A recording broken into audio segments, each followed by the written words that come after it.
जय श्री कृष्णा कथा कहानी चैनल में आपका स्वागत है। कार्तिक मास की कहानी। एक डोकरी थी, उसके 4 बेटे और 4 बहुएं थी। कार्तिक मास का महीना आया, उसने सभी बहुओं से कहा कि मैं कार्तिक माह का स्नान करूंगी, मेरे साथ कोई गंगा जी चलो। मुझे आंखों से दिखाई नहीं देता है। 3 बहुओं ने तो मना कर दिया कि हमारे पास समय नहीं है, कौन ठंड में जल्दी उठेगा, सारा काम करना पड़ेगा, हमसे ये काम नहीं होता। सबसे छोटी बहू ने कहा, सासू जी आप कार्तिक स्नान करो, मैं आपके साथ गंगा जी चलूंगी। अब सासू जी कार्तिक स्नान करने निकले, साथ में बहू भी चली। बहू ने सारे कार्य किए, सास के कपड़े धोए, सास के कपड़े गीले थे, उसने घर आकर कोठड़ी में सुखा दिए, क्योंकि बाहर सुखाने पर बाकी बहुएं हंसती। इस प्रकार उसने तन मन धन से सासू जी की सेवा की। नदी से आने के बाद सासू को चाय बनाकर देती, पूजा का सामान देती, समय पर फलाहार देती। कार्तिक माह पूरा हुआ। जिस कोठरी में वे कपड़े सुखाती थी, क्या देखती है कि पूरी कोठरी मोतियों से भरी पड़ी है। बहू सास से बोली कि सासू जी आप चाहे जितने ब्राह्मणों को भोजन करवा दे। सासू बोली, कैसे भोजन करवाऊं, घर में तो कुछ भी नहीं है।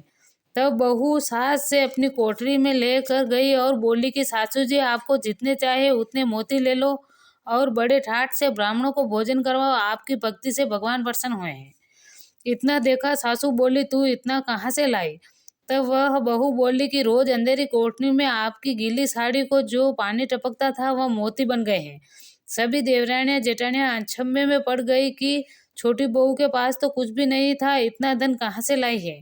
वो बोली, बहू कण करियो, कामण करियो, हाट मारी, बाट मारी, चोरी करी, चकारी करी, काई करियो, ये हमें बता।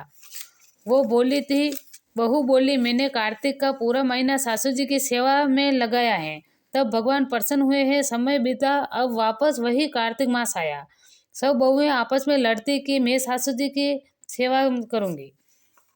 तीनों बहू सासू जी के साथ चली, गंगा जी में कपड़े धोकर कोठड़ी में डाल देती हैं। कोई चाय बनाती है, कोई फलाहार बनाती है, कोई पूजा का सामान तैयार करती हैं। इस तरह कार्तिक मास पूरा हुआ। सासू ने सभी बहू से कहा कि मुझे ब्राह्मणों को भोजन कराना है। तब बहुएं बोली, सासू जी आपकी इच्छा हो उतने ब्राह्मणों को भोजन करवाओ। इतना कह कर वो कोठड़ी में चली गई और देख कहती है, जितने चाहे हीरे मोती निकाल लो। तब सभी कोठड़ी में देखती है कि सांप बिच्छू पड़े निकले, सब भाग जाती है और बोली कि सासू जी छोटी बहू के तो हीरे मोती बन गए थे, हमारे सांप बिच्छू क्यों। तब सासू कहती है कि वो बोली है, निस्वार्थ मेरी सेवा की है, तुम तो धन की भूखी हो। अब सब छोटी देवरानी के महल में गई और पाँव पड़ पूछती है कि ये सब कैसे हुआ। तब छोटी बहू कहती है कि राधा दामोदर जी का आशीर्वाद है। तीनों सासू के पास जाकर पूछती है कि यह सब कैसे मिटेगा। तब सासू बोली कि तुम्हारे पास जितना भी धन है उसका आधा हिस्सा जो छोटी बहू को है वो सब छोटी बहू को दो, तो सांप बिच्छू मिटेगा। सबने मिलकर धन का बंटवारा कर आधा धन छोटी बहू को दे दिया। अब सब सही हो गया। हे राधा दामोदर, भगवान उस छोटी बहू पर जैसा आशीर्वाद रखा उस प्रकार सभी बहुओं पर रखना।